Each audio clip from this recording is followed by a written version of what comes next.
The message of Vivekananda. My ideal, indeed, can be put into a few words, and that is, to preach unto mankind their divinity and how to make it manifest in every movement of life. Fill the mind with the highest thoughts. Hear them day after day. Think them month after month. The ideal of man is to see God in everything. But if you cannot see Him in everything, see Him in one thing, in that thing which you like best, and then see Him in another. So on you can go. The ultimate goal of all mankind, the aim and end of all religions, is but one: reunion with God, or what amounts to the same, with the divinity which is every man's true nature. Life is the unfoldment and development of a being under circumstances tending to press it down. Ye divinities on earth, sinners, it is a sin to call a man so. It is a standing libel on human nature. Come up, O lions, and shake off the delusion that you are sheep. You are souls immortal, spirits free, blessed, and eternal. Ye are not matter, ye are not bodies. Matter is your servant, not you the servant of matter. It may be that I shall find it good to get outside of my body, to cast it off like a disused garment. But I shall not cease to work. I shall inspire men everywhere until the world shall know that it is one with God. I only preach what is good for universal humanity. If you have faith in all the 330 millions of your mythological gods, and in all the gods which foreigners have now and again introduced into your midst, and still have no faith in yourselves, there is no salvation for you. Have faith in yourselves, and stand upon that faith. There must be no fear, no begging, but demanding the highest. The true devotees of the Mother are as hard as adamant and as fearless as lions. They are not the least upset if the whole universe suddenly crumbles into dust at their feet. Make her listen to you. None of that cringing to Mother. Remember, she is all-powerful. She can make heroes even out of stones. The history of the world is the history of a few men who had faith in themselves. That faith calls out the divinity within. You can do anything. You fail only when you do not strive sufficiently to manifest infinite power. As soon as a man loses faith in himself, death comes. Believe first in yourself and then in God. He is an atheist who does not believe in himself. The old religion said that he was an atheist who did not believe in God. The new religion says that he is the atheist who does not believe in himself. Never think there is anything impossible for the soul. It is the greatest heresy to think so. If there is sin, this is the only sin, to say that you are weak or others are weak. The older I grow, the more everything seems to me to lie in manliness. This is my new gospel. If you look, you will find that I have never quoted anything but the Upanishads. And of the Upanishads, it is only that one idea, strength. The quintessence of the Vedas and Vedanta and all lies in that one word. India is immortal if she persists in her search for God. I do not mean to say that political or social improvements are not necessary, but what I mean is this, and I want you to bear it in mind, that they are secondary here and that religion is primary. I claim that no destruction of religion is necessary to improve the Hindu society, and that this state of society exists not on account of religion, but because religion has not been applied to society as it should have been. None can resist her, India, any more. Never is she going to sleep any more. No outward powers can hold her back any more, for the infinite giant is rising to her feet.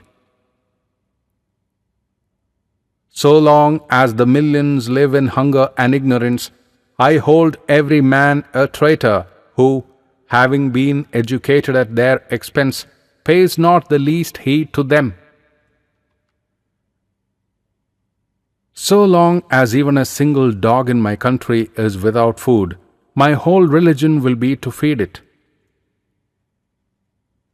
Where should you go to seek for God? Are not all the poor, the miserable, the weak, gods? Why not worship them first? Why go to dig a well on the shores of the Ganga? Let these people be your God. Think of them, work for them, pray for them incessantly.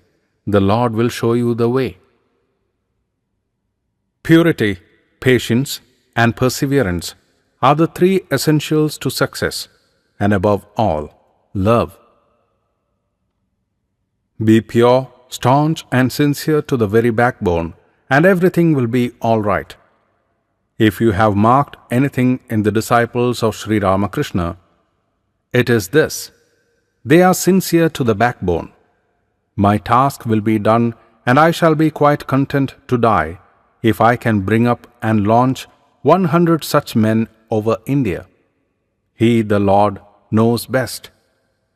The petty attempts of small men should be beneath our notice. Onward, upon ages of struggle, a character is built. One word of truth can never be lost. For ages it may be hidden under rubbish, but it will show itself sooner or later. Truth is indestructible. Virtue is indestructible. Purity is indestructible. Let each one of us pray day and night for the downtrodden millions in India who are held fast by poverty, priestcraft, and tyranny. Pray day and night for them. I care more to preach religion to them than to the high and the rich. I am no metaphysician, no philosopher, nay, no saint. But I am poor. I love the poor. The less you read, the better. Read the Gita and other good works on Vedanta. That is all you need. The present system of education is all wrong. The mind is crammed with facts before it knows how to think. Control of the mind should be taught first. If I had my education to get over again and had any voice in the matter, I would learn to master my mind first and then gather facts, if I wanted them. It takes people a long time to learn things because they can't concentrate their minds at will. Education is the manifestation of the perfection already in man. Real education is that which enables one to stand on one's own legs. The education that you are receiving now in schools and colleges is only making you a race of dyspeptics. You are working like machines merely and living a jellyfish existence. We must have life-building, man-making, character-making assimilation of ideas. If you have assimilated 5 ideas and made them your life and character, you have more education than any man who has got by heart a whole library. Bring all light into the world. Let light come to everyone. The task will not be finished till everyone has reached the Lord. Bring light to the poor and bring more light to the rich, for they require it more than the poor. Bring light to the ignorant and more light to the educated, for the vanities of the education of our time are tremendous. Thus, bring light to all and leave the rest unto the Lord. Why is it that our country is the weakest and the most backward of all countries? Because Shakti is held in dishonor there. Mother Sri Sharada Devi, the spiritual consort of Sri Ramakrishna, has been born to revive that wonderful Shakti in India, and making her the nucleus, once more will Gargis and Maitreyis be born into the world. There is no chance for the welfare of the world unless the condition of women is improved. It is not possible for a bird to fly on only one wing. Women must be put in a position to solve their own problems in their own way. No one can or ought to do this for them. And our Indian women are as capable of doing it as any in the world. I know that the race that produced Sita, even if it only dreamt of her, has a reverence for women that is unmatched on the earth. O India, forget not that the ideal of thy womanhood is Sita, Savitri, Damayanti. Forget not that the god thou worshippest is the great ascetic of ascetics, the all-renouncing Shankara, the lord of Uma. Forget not that thy marriage, thy wealth, thy life are not for sense pleasure, are not for thy individual personal happiness. Forget not that thou art born as a sacrifice to the mother's altar. Forget not that thy social order is but the reflex of the infinite universal motherhood. Forget not that the lower classes, the ignorant, the poor, the illiterate, the cobbler, the sweeper, are thy flesh and blood, thy brothers. Thou brave one, be bold, take courage, be proud that thou art an Indian, and proudly proclaim, I am an Indian, every Indian is my brother. Say, the ignorant Indian, the poor and destitute Indian, the Brahmin Indian, the Pariah Indian is my brother. Thou too, clad with but a rag round thy loins, proudly proclaim at the top of thy voice, the Indian is my brother, the Indian is my life, India's gods and goddesses are my God. India's society is the cradle of my infancy, the pleasure garden of my youth, the sacred heaven, the Varanasi of my old age. Say, brother, the soil of India is my highest heaven, the good of India is my good, and repeat and pray day and night, O thou Lord of Gauri, O thou Mother of the universe, vouchsafe manliness unto me. O thou Mother of strength, take away my weakness, take away my unmanliness, and make me a man. What we need today is to know there is a God and that we can see and feel Him here and now. We want everything but God because our ordinary desires are fulfilled by the external world. So long as our needs are confined within the limits of the physical universe, we do not feel any need for God. It is only when we have had hard blows in our lives and are disappointed with everything here that we feel the need for something higher. Then we seek God. Religion can be realized. Are you ready? Do you want it? You will get the realization if you do, and then you will be truly religious. Until you have attained realization, there is no difference between you and atheists. The atheists are sincere, but the man who says that he believes in religion and never attempts to realize it is not sincere. Religion deals with the truths of the metaphysical world, just as chemistry and other natural sciences deal with the truths of the physical world. Each soul is a star, and all stars are set in that infinite azure, that eternal sky, the Lord. There is the root, the reality, the real individuality of each and all. Religion began with a search after some of these stars that had passed beyond our horizon and ended in finding them all in God and ourselves in the same place. Take religion from human society, and what will remain? Nothing but a forest of brutes. Since happiness is not the goal of humanity, wisdom, jnana, is the goal of all life. Can religion really accomplish anything? It can. It brings to man eternal life. It has made man what he is and will make of this human animal a god. That is what religion can do. The ideal of all religions, all sects, is the same: the attaining of liberty and cessation of misery. Not a drop will be in the ocean, not a twig in the deepest forest, not a crumb in the house of the God of wealth, if the Lord is not merciful. Streams will be in the desert, and the beggar will have plenty, if he wills it. He seeth the sparrows fall. Are these but words, or literal actual life? These prophets were not unique. They were men as you or I. They were great yogis. They had gained the superconsciousness, and you and I can get the same. They were not peculiar people. The very fact that one man ever reached that state proves that it is possible for every man to do so. Not only is it possible, but every man must eventually get to that state, and that is religion. Religions of the world have become lifeless mockeries. What the world wants is character.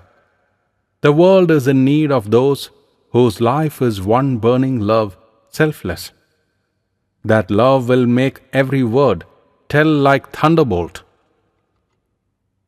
If there is ever to be a universal religion, it must be one which will have no location in place or time, which will be infinite, like the God it will preach, and whose sun will shine upon the followers of Krishna and of Christ, on saints and sinners alike, which will not be Brahmanic or Buddhistic, Christian or Mohammedan, but the sum total of all these, and still have infinite space for development, which in its Catholicity will embrace in its infinite arms and find a place for every human being, from the lowest groveling savage not far removed from the brute, to the highest man towering by the virtues of his head and heart almost above humanity, making society stand in awe of him and doubt his human nature. It will be a religion which will have no place for persecution or intolerance in its polity, which will recognize divinity in every man and woman, and whose whole scope, whose whole force will be created in aiding humanity to realize its own true divine nature. What I want to propagate is a religion that will be equally acceptable to all minds. It must be equally philosophic, equally emotional, equally mystic, and equally conducive to action, and this combination will be the ideal of the nearest approach to a universal religion. Would to God that all men were so constituted that in their minds all these elements of philosophy, mysticism, emotion, and of work were equally present in full. That is the ideal, my ideal of a perfect man. Everyone who has only one or two of these elements of character I consider one-sided, and this world is almost full of such one-sided men, with knowledge of that one road only in which they move, and anything else is dangerous and horrible to them. To become harmoniously balanced in all these four directions is my ideal of religion. Hindus accept every religion, praying in the mosque of the Mohammedans, worshipping before the fire of the Zoroastrians, and kneeling before the cross of the Christians, knowing that all the religions, from the lowest fetishism to the highest absolutism, mean so many attempts of the human soul to grasp and realize the infinite, each determined by the conditions of its birth and association, and each of them marking a stage of progress. We gather all these flowers and bind them with the twine of love, making a wonderful bouquet of worship. Religion is realization, not talk, nor doctrine, nor theories, however beautiful they may be. It is being and becoming, not hearing or acknowledging.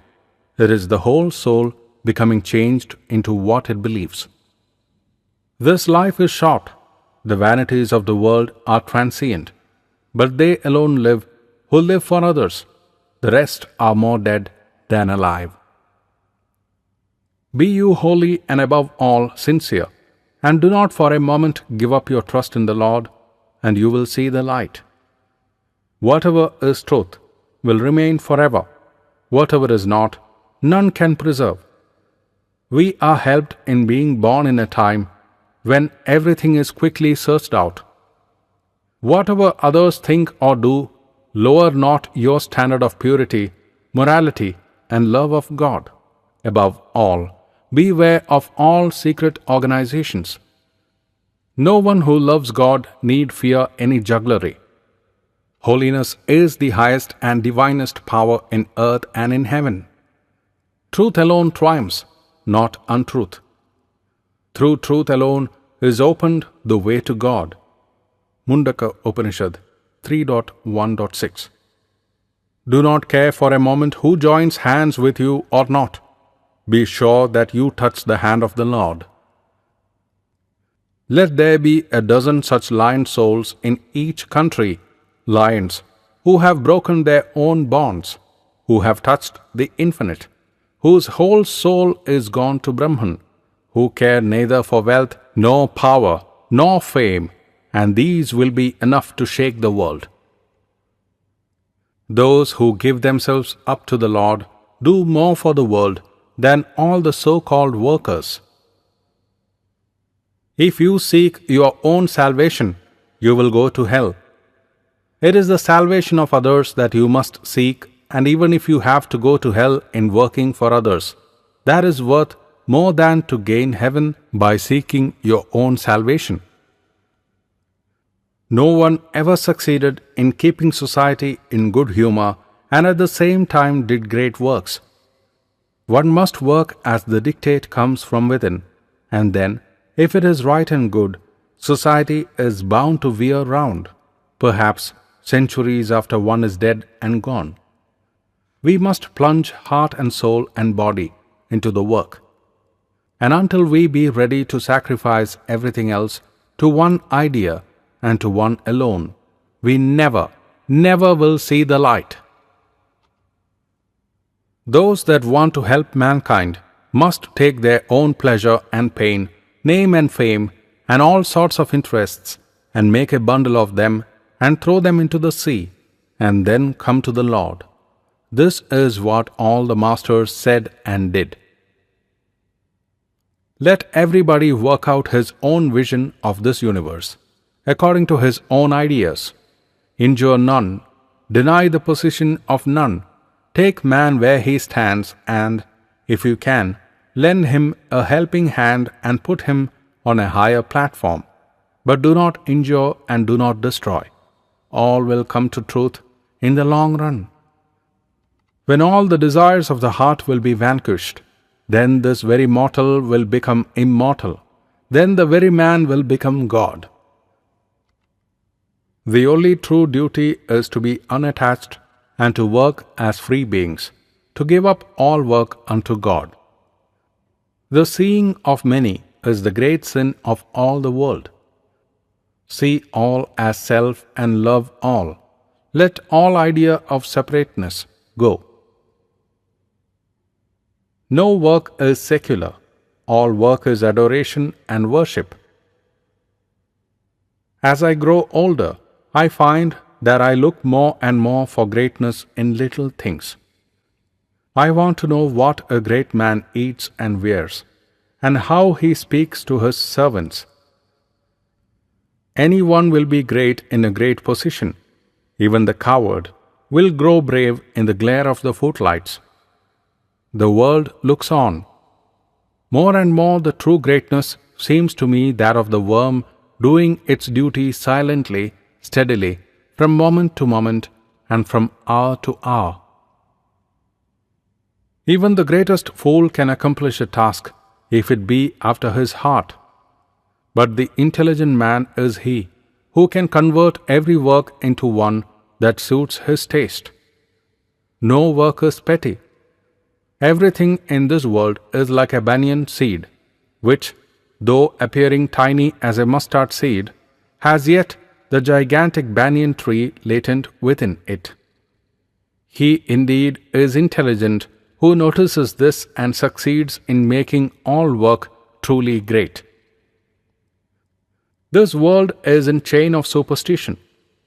I pity the oppressed, whether man or woman, and I pity more the oppressors. In the world, take always the position of the giver. Give everything and look for no return. Give love, give help, give service, give any little thing you can, but keep out barter. Make no conditions, and none will be imposed. Let us give out of our own bounty, just as God gives to us. The Lord is the only giver. All the men in the world are only shopkeepers. Get His check, and it must be honored everywhere. Until we give up the world manufactured by the ego, never can we enter the kingdom of heaven. None ever did, none ever will. To give up the world is to forget the ego, to know it not at all, living in the body, but not of it. This rascal ego must be obliterated. Bless men when they revile you. Think how much good they are doing you.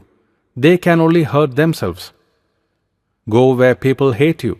Let them thrash the ego out of you, and you will get nearer to the Lord.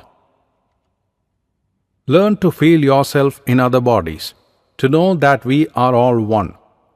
Throw all other nonsense to the winds. Spit out your actions, good or bad, and never think of them again. What is done is done. Throw off superstition. Have no weakness even in the face of death. Do not repent. Do not brood over past deeds, and do not remember your good deeds. Be azad, free. The weak, the fearful, the ignorant will never reach Atman. You cannot undo, the effect must come. Face it, but be careful never to do the same thing again. Give up the burden of all deeds to the Lord. Give all, both good and bad. Do not keep the good and give only the bad. God helps those who do not help themselves. To him who has nothing in the universe, the Lord comes. Drinking the cup of desire, the world becomes mad. Day and night never come together, so desire and the Lord can never come together. Give up desire. One idea that I see clear as daylight is that misery is caused by ignorance and nothing else. Who will give the world light?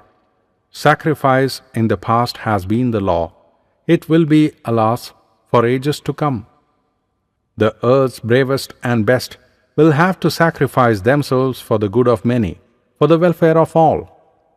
Buddhas by the 100 are necessary, with eternal love and pity. Bold words and bolder deeds are what we want. Awake, awake, great ones! The world is burning with misery. Can you sleep?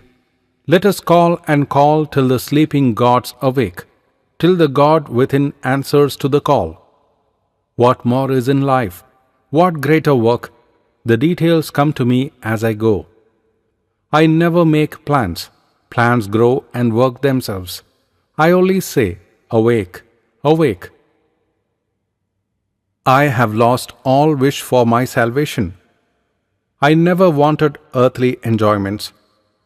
I must see my machine in strong working order, and then, knowing sure that I have put in a liver for the good of humanity, in India at least, which no power can drive back, I will sleep, without caring what will be next.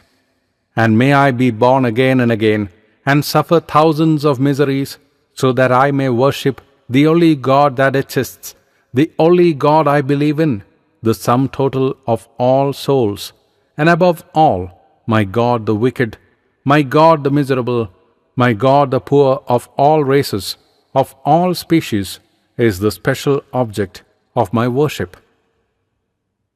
It is our privilege to be allowed to be charitable, for only so can we grow. The poor man suffers that we may be helped. Let the giver kneel down and give thanks.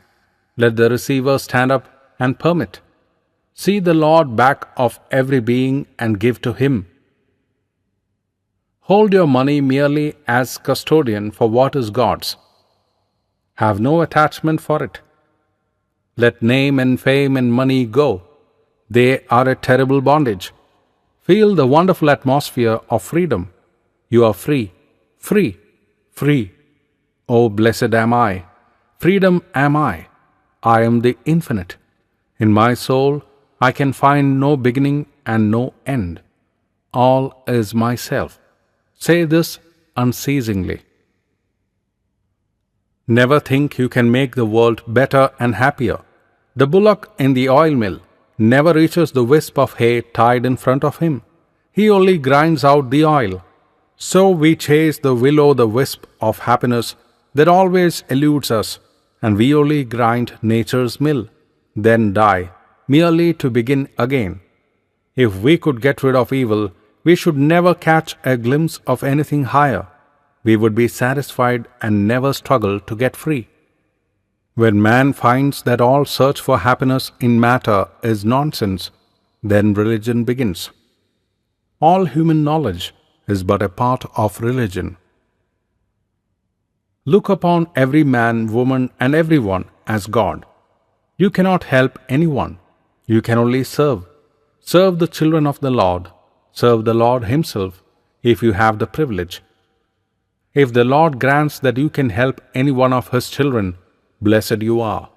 Do not think too much of yourselves. Blessed you are that privilege was given to you when others had it not. Do it only as a worship. I should see God in the poor, and it is for my salvation that I go and worship them. The poor and the miserable are for our salvation, so that we may serve the Lord, coming in the shape of the diseased, coming in the shape of the lunatic, the leper, and the sinner. Bold are my words, and let me repeat that it is the greatest privilege in our life that we are allowed to serve the Lord in all these shapes. Give up the idea that by ruling over others, you can do any good to them. The only God to worship is the human soul in the human body. Of course, all animals are temples too, but man is the highest, the Taj Mahal of temples. If I cannot worship in that, no other temple will be of any advantage.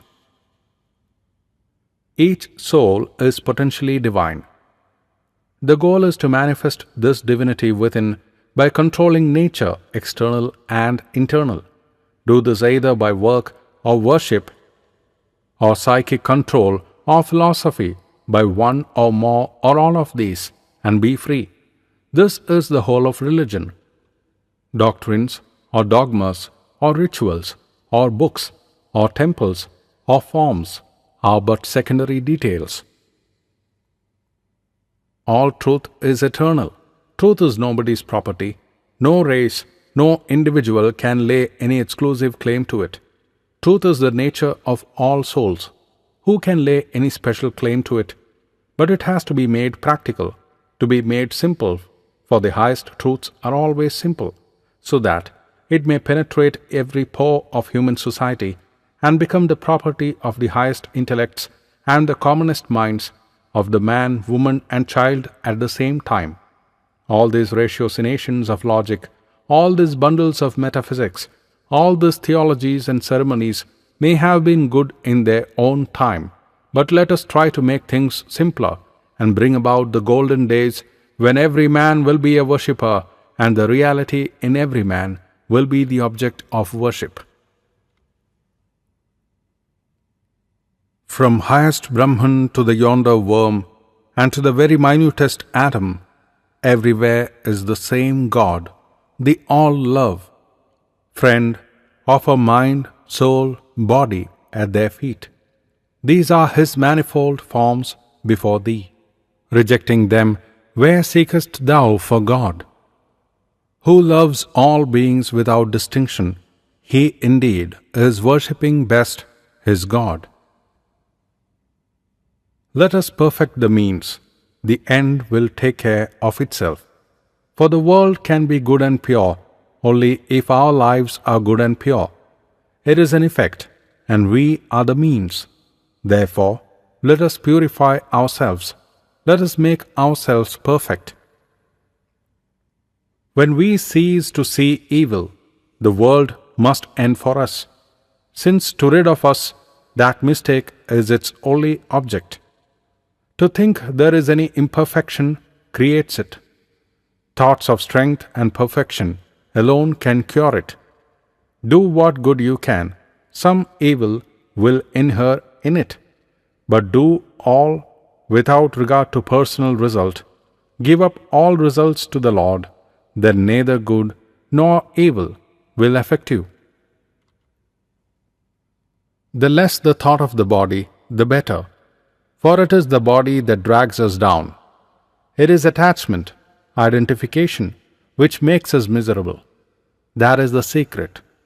To think that I am the spirit and not the body, and that the whole of this universe, with all its relations, with all its good and all its evil, is but as a series of paintings, scenes on a canvas, of which I am the witness.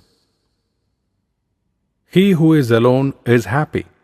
Do good to all, like everyone, but do not love anyone. It is a bondage, and bondage brings only misery. Live alone in your mind, that is happiness. To have nobody to care for, and never minding who cares for one, is the way to be free. Do not blame any supernatural being, neither be hopeless and despondent, nor think we are in a place from which we can never escape unless someone comes and lends us a helping hand. That cannot be, says the Vedanta. We are like silkworms. We make the thread out of our own substance and spin the cocoon, and in course of time are imprisoned inside. But this is not forever.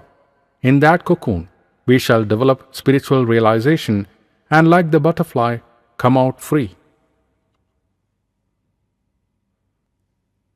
Truth never comes where lust and fame and greed of gain reside. No man who thinks of woman as his wife can ever perfect be, nor he who owns the least of things, nor he whom anger chains can ever pass through Maya's gates. So, give these up, Sannyasin bold, say, Om Tat Sat Om. The time was ripe for one to be born, who in one body would have the brilliant intellect of Shankara and the wonderfully expansive, infinite heart of Chaitanya. One who would see in every sect the same spirit working, the same God. One who would see God in every being. One whose heart would weep for the poor, for the weak, for the outcast, for the downtrodden, for everyone in this world, inside India or outside India, and at the same time whose grand, brilliant intellect would conceive of such noble thoughts as would harmonize all conflicting sects, not only in India but outside of India, and bring a marvelous harmony, the universal religion of head and heart, into existence. Through thousands of years of chiseling and modeling, the lives of the great prophets of yore come down to us, and yet, in my opinion, not one stands so high in brilliance as that life which I saw with my own eyes, under whose shadow I have lived, at whose feet I have learnt everything, the life of Ramakrishna Paramahamsa. He was a triumphant example, a living realization of the complete conquest of lust and of desire for money. He was beyond all ideas of either, and such men are necessary for this century. Such renunciation is necessary in these days when men have begun to think that they cannot live a month without what they call their necessities, and which they are increasing out of all proportion. It is necessary in a time like this that a man shall arise to demonstrate to the skeptics of the world that there yet breathes a man who does not care a straw for all the gold or all the fame that is in the universe. Once more he has come to help his children. Once more the opportunity is given to rise to fallen India. India can only rise by sitting at the feet of Sri Ramakrishna. His life and his teachings are to be spread far and wide, are to be made to penetrate every pore of Hindu society. Who will do it? Who are to take up the flag of Ramakrishna and march for the salvation of the world? Who are to stem the tide of degeneration at the sacrifice of name and fame, wealth and enjoyment, nay, of every hope of this or other worlds? A few young men have jumped in the breach, have sacrificed themselves. They are a few. We want a few thousands of such as they, and they will come. Glory unto him on whom falls the Lord's choice.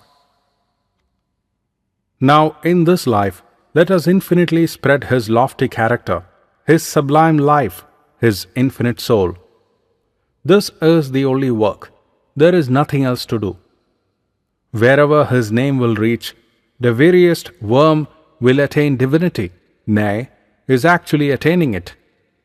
Whoever will be ready to serve him, no, not him, but his children, the poor and the downtrodden, the sinful and the afflicted, down to the very worm, who will be ready to serve these, in them he will manifest himself. Through their tongue, the goddess of learning herself will speak, and the Divine Mother, the embodiment of all power, will enthrone herself in their hearts. The Lord is always with me. Follow me, if you will, by being intensely sincere, perfectly unselfish, and above all, by being perfectly pure. My blessings go with you. In this short life, there is no time for the exchange of compliments. We can compare notes and compliment each other to our heart's content after the battle is finished. Now, do not talk. Work, work, work. Published by Advaita Ashrama, Publication House of Ramakrishna Mutt, Belur Mutt.